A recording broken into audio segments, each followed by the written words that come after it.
بسم الله الرحمن الرحيم. الحمد لله الذي أنزل على عبده الكتاب ولم يجعل له عوجا قيما لينذر بأسا شديدا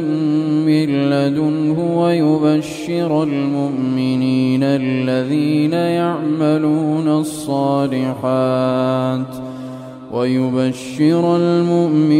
الذين يعملون الصالحات أن لهم أجرا حسنا ماكثين فيه أبدا وينذر الذين قالوا اتخذ الله ولدا ما لهم به من علم ولا لآبائهم كبرت كلمة تخرج من أفواههم إن يقولون إلا كذبا فلعلك باخع نفسك على آثارهم إن لم يؤمنوا بهذا الحديث أسفا إنا جعلنا ما على الأرض زينة لها لنبلوهم أيهم أحسن عملا وإنا لجاعلون ما عليها صعيدا جرزا أم حسبت أن أصحاب الكهف والرقيم كانوا من آياتنا عجبا إذ أوى الفتية إلى الكهف فقالوا ربنا آتنا من لدنك رحمة وهيئ لنا من أمرنا رشدا فضربنا على آذانهم في الكهف سنين عددا ثم بعثناهم لنعلم أي الحزبين أحصى لما لبثوا أمدا نحن نقص عليك نبأهم بالحق إنهم فتية آمنوا بربهم وزدناهم هدى وربطنا على قلوبهم إذ قاموا فقالوا ربنا رب السماوات والأرض لن ندعو من دونه إلها لقد قلنا إذا شططا هؤلاء قوم اتخذوا من دونه آلهة لولا يأتون عليهم بسلطان بين فمن أظلم ممن افترى على الله كذبا وإذ اعتزلتموهم وما يعبدون إلا الله فأووا إلى الكهف ينشر لكم ربكم من رحمته ويهيئ لكم من أمركم مرفقا وترى الشمس إذا طلعت تزاور عن كهفهم ذات اليمين وإذا غربت تقرضهم ذات الشمال وهم في فجوة منه ذلك من آيات الله من يهد الله فهو المهتد ومن يضلل فلن تجد له وليا مرشدا وتحسبهم أيقاظا وهم رقود ونقلبهم ونقلبهم ذات اليمين وذات الشمال وكلبهم باسط ذراعيه بالوصيد لو اطلعت عليهم لوليت منهم فرارا ولملئت منهم رعبا وكذلك بعثناهم ليتساءلوا بينهم قال قائل منهم كم لبثتم قالوا لبثنا يوما أو بعض يوم قالوا ربكم أعلم بما لبثتم فابعثوا أحدكم بورقكم هذه إلى المدينة فلينظر أيها أزكى طعاما فليأتكم برزق منه وليتلطف ولا يشعرن بكم أحدا إنهم إن يظهروا عليكم يرجموكم أو يعيدوكم في ملتهم ولن تفلحوا إذا أبدا وكذلك أعثرنا عليهم ليعلموا أن وعد الله حق وأن الساعة لا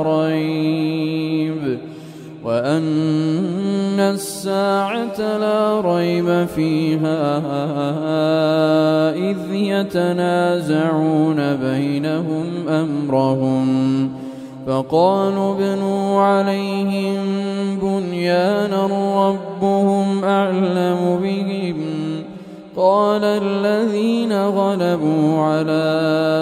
أمرهم لنتخذن عليهم مسجدا سيقولون ثلاثة رابعهم كلبهم ويقولون خمسة سادسهم كلبهم رجما بالغيب ويقولون سبعة وثامنهم كلبهم قل ربي أعلم بعدتهم ما يعلمهم إلا قليل فلا تمار فيهم إلا مراء ظاهرا ولا تستفت فيهم منهم أحدا ولا تقولن لشيء إني فاعل ذلك غدا إلا أن يشاء الله واذكر ربك إذا نسيت وقل عسى أن يهديني ربي لأقرب من هذا رشدا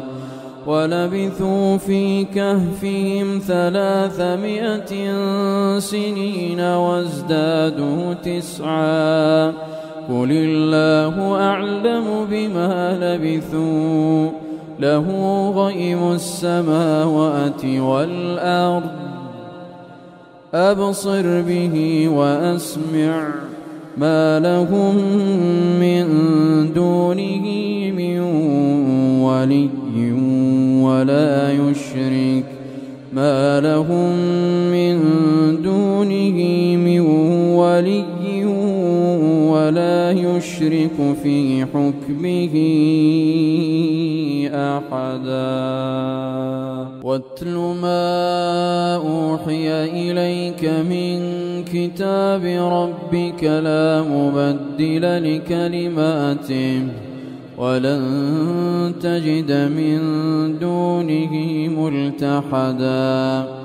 واصبر نفسك مع الذين يدعون ربهم بالغداة والعشي يريدون وجهه ولا تعد عيناك عنهم تريد زينة الحياة الدنيا ولا تطع من أغفلنا قلبه عن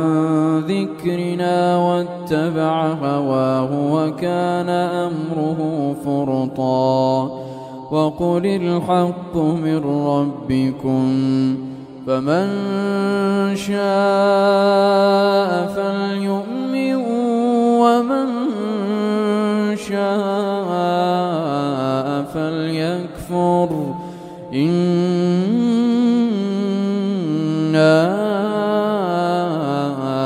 أعتدنا للظالمين نارا أحاط بهم سرادقها وإن يستغيثوا يغاثوا بماء كالمهل يشوي الوجوه بئس الشراب وساءت مرتفقا إن الذين آمنوا وعملوا الصالحات إنا لا نضيع أجر من أحسن عملا أولئك لهم جنات عدن تجري من تحتهم الأنهار يحلون فيها من أساور من ذهب ويلبسون ثيابا خضرا من سندس واستبرق متكئين فيها على الأرائك نعم الثواب وحسنت مرتفقا واضرب لهم مثل الرجلين جعلنا لأحدهما جنتين من أعناب وحففناهما بنخل وجعلنا بينهما زرعا كلتا الجنتين آتت أكلها ولم تظلم منه شيئا وفجرنا خلالهما نهرا وكان له ثمر فقال لصاحبه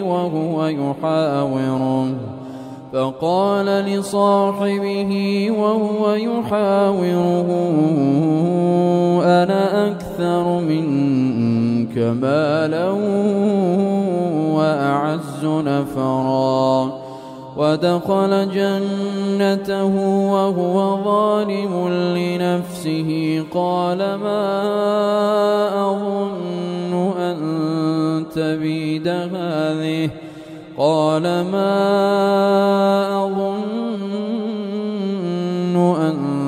تبيد هذه أبدا وما أظن الساعة قائمة ولئن رددت إلى ربي لأجدن خيرا منها منقلبا قال له صاحبه وهو يحاوره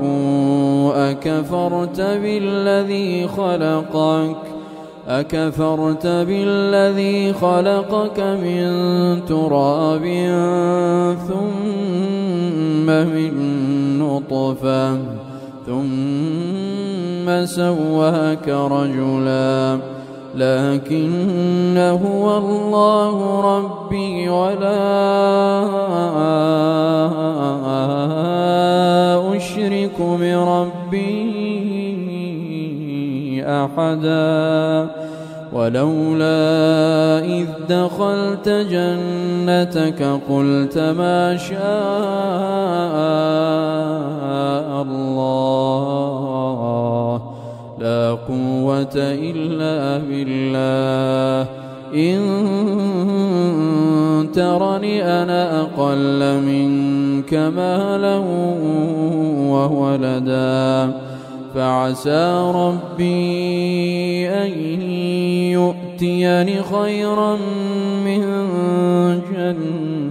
جنتك ويرسل عليها حسبانا من السماء فتصبح صعيدا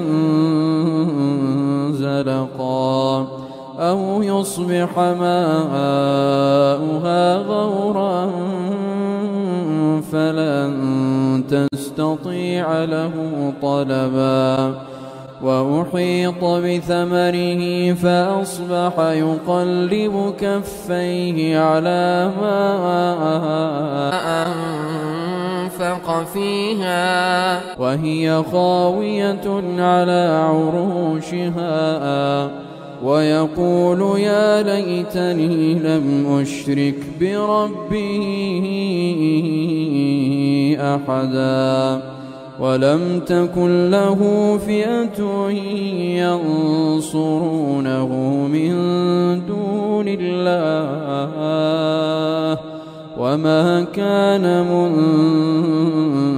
منتصرا هنالك الولاية لله الحق هو خير ثوابا وخير عقبا واضرب لهم مثل الحياة الدنيا كماء إن أنزلناه من السماء فاختلط به نبات الأرض فأصبح هشيما تذروه الرياح وكان الله على كل شيء مقتدرا المال والبنون زينة الحياة الدنيا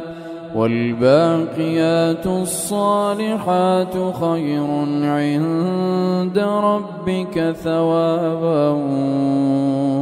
وخير أملا ويوم نسير الجبال وترى الأرض بارزة وحشرناهم فلم نغادر منهم أحدا وعرضوا على ربك صفا لقد جئتمونا كما خلقناكم أول مرة بل زعمتم أن لن نجعل لكم موعدا ووضع الكتاب فترى المجرمين مشفقين مما فيه ويقولون يا ويلتنا ما لهذا الكتاب لا يغادر صغيرة ولا كبيرة ما لهذا الكتاب لا يغادر صغيرة ولا كبيرة إلا أحصاها ووجدوا ما عملوا حاضرا ولا يظلم ربك أحدا وإذ قلنا للملائكة اسجدوا لآدم فسجدوا إلا إبليس كان من الجن ففسق عن أمر ربه أفتتخذونه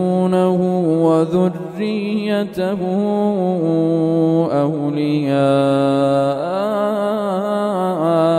من دوني وهم لكم عدو بئس للظالمين بدلا ما أشهدتهم خلق السماوات والأرض ولا خلق أنفسهم وما كنت متخذ المضلين عضدا ويوم يقول نادوا شركائي الذين زعمتم فدعوهم فلم يستجيبوا لهم وجعلنا بينهم موبقا ورأى المجرمون النار فظنوا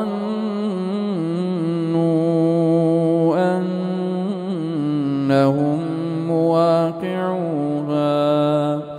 ولم يجدوا عنها مصرفا ولقد صرفنا في هذا القرآن للناس من كل مثل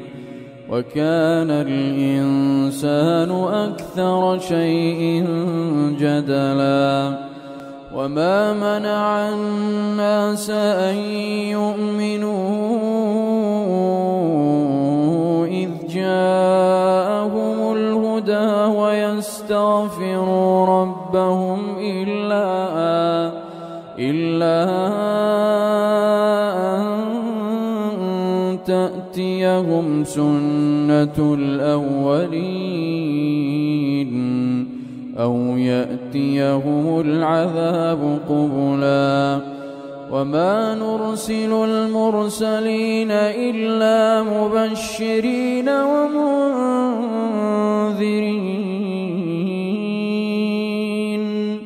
ويجادل الذين كفروا بالباطل ليدحضوا به الحق واتخذوا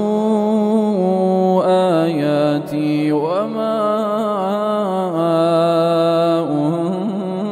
أنذروا هزوا ومن أظلم ممن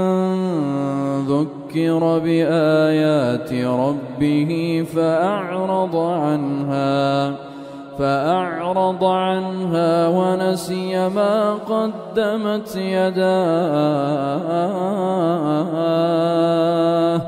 إنا جعلنا على قلوبهم أكنة أن يفقهوه وفي آذانهم وقرا وإن تدعهم إلى الهدى فلن يهتدوا إذا أبدا وربك الغفور ذو الرحمة لو يؤاخذهم بما كسبوا لعجل لهم العذاب بل لهم موعد لن يجدوا من دونه موئلا وتلك القرى أهلكناهم لما ظلموا وجعلنا لمهلكهم موعدا وإذ قال موسى لفتاه لا أبرح حتى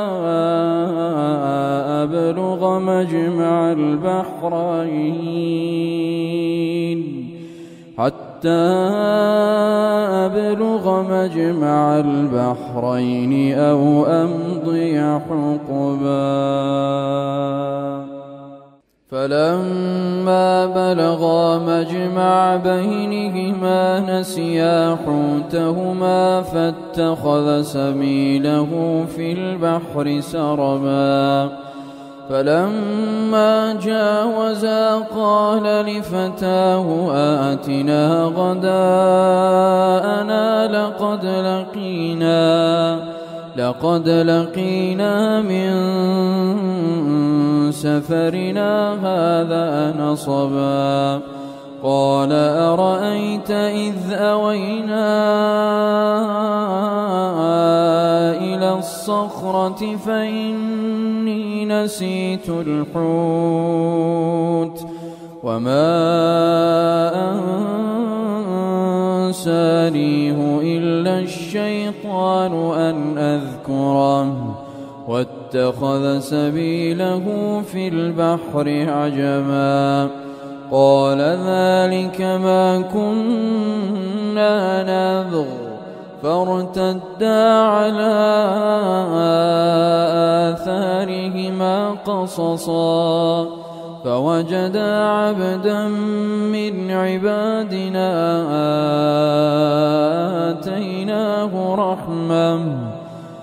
آتيناه رحمة من عندنا وعلمناه من لدنا علما. قال له موسى هل أتبعك على أن تعلمني مما علمت رشدا؟ قال إنك لن تستطيع معي صبرا وكيف تصبر على ما لم تحط به خبرا. قال ستجدني إن شاء الله صابرا ولا أعصي لك أمرا. قال فإن اتبعتني فلا تسألني عن شيء حتى أحدث لك منه ذكرا. فانطلقا حتى إذا ركبا في السفينة خرقها قال أخرقتها لتغرق أهلها لقد جئت شيئا إمرا. قال ألم أقل إنك لن تستطيع معي صبرا. قال لا تؤاخذني بما نسيت ولا ترهقني من أمري عسرا. فانطلقا حتى إذا لقيا غلاما فقتله. قال أقتلت نفسا زكية بغير نفس لقد جئت شيئا نكرا. قال ألم أقل لك إنك لن تستطيع معي صبرا. قال إن سألتك عن شيء بعدها فلا تصاحبني قد بلغت من لدني عذرا. فانطلقا حتى إذا أتيا أهل قرية استطعما أهلها فأبوا أن يضيفوهما فوجدا فيها جدارا يريد أن ينقض فأقامه. قال لو شئت لاتخذت عليه أجرا. قال هذا فراق بيني وبينك سأنبئك بتأويل ما لم تستطع عليه صبرا. أما السفينة فكانت لمساكين يعملون في البحر فأردت أن أعيبها وكان وراءهم ملك يأخذ كل سفينة وكان وراءهم ملك يأخذ ينفذ كل سفينة غصبا. وأما الغلام فكان أبواه مؤمنين فخشينا أن يرهقهما طغيانا وكفرا، فأردنا أن يبدلهما ربهما خيرا منه زكاة وأقرب رحما. وأما الجدار فكان لغلامين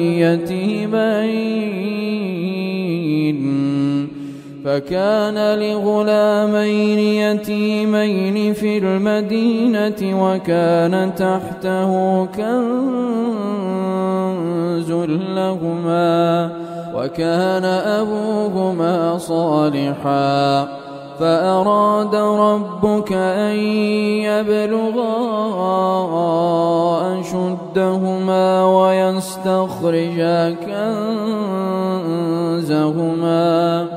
ويستخرجا كنزهما رحمة من ربك وما فعلته عن أمري، ذلك تأويل ما لم تسطع عليه صبرا. ويسألونك عن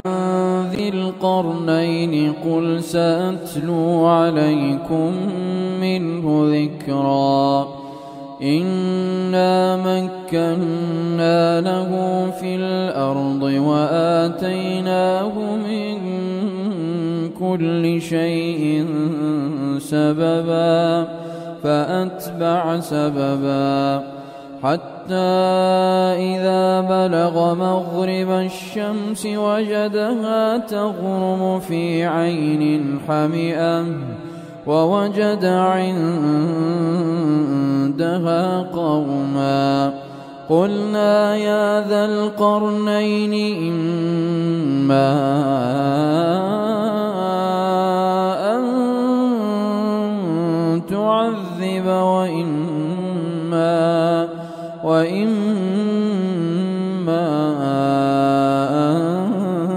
تتخذ فيهم حسنا. قال أما من ظلم فسوف نعذبه ثم يرد إلى ربه فيعذبه عذابا نكرا.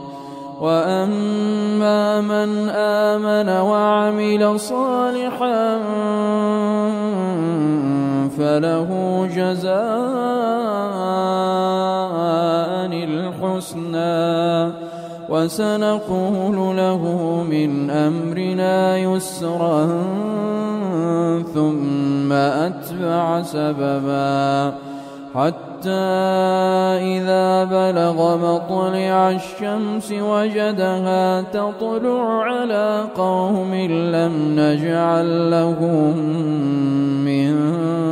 دونها سترا. كذلك وقد أحطنا بما لديه خبرا. ثم أتبع سببا حتى إذا بلغ بين السدين وجد من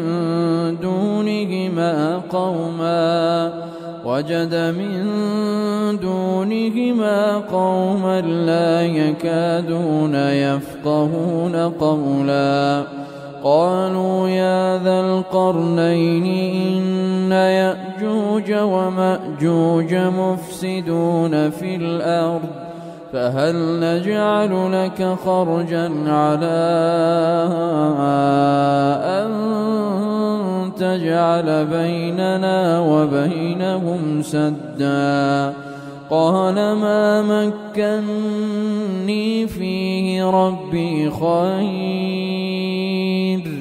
فأعينوني بقوة نجعل بينكم وبينهم ردما.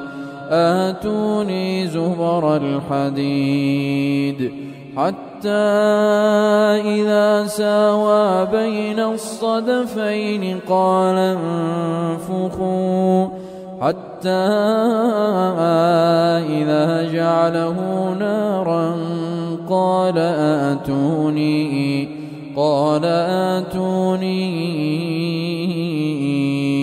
أفرغ عليه قطرا فما استطاعوا أن يظهروه وما استطاعوا له نقبا قال هذا رحمة من ربي فإذا جاء وعد ربي جعله دكاء وكان وعد ربي حقا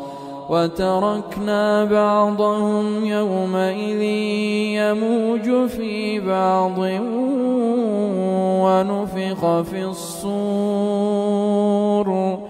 ونفخ في الصور فجمعناهم جمعا وعرضنا جهنم يومئذ للكافرين عرضا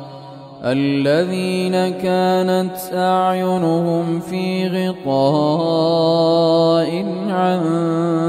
ذكري وكانوا لا يستطيعون سمعا أفحسب الذين كفروا أن يتخذوا عبادي من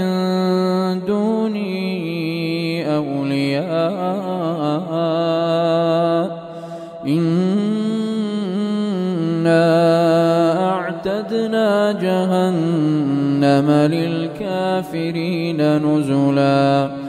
قل هل ننبئكم بالأخسرين أعمالا الذين ضل سعيهم في الحياة الدنيا وهم يحسبون أنهم يحسنون صنعا أولئك الذين كفروا بآيات ربهم ولقائه فحبطت أعمالهم فلا نقيم لهم يوم القيامة وزنا ذلك جزاؤهم جهنم بما كفروا واتخذوا آياتي ورسلي هزوا إن الذين آمنوا وعملوا الصالحات كانت لهم جنات الفردوس نزلا خالدين فيها لا يبغون عنها حولا قل لو كان البحر مدادا لكلمات ربي لنفد البحر قبل أن تنفد كلمات ربي ولو جئنا بمثله مددا قل إنما أنا بشر مثلكم يوحى إلي أنما إلهكم إله واحد فمن كان يرجو لقاء ربه فليعمل عملا صالحا ولا يشرك بعبادة ربه أحدا.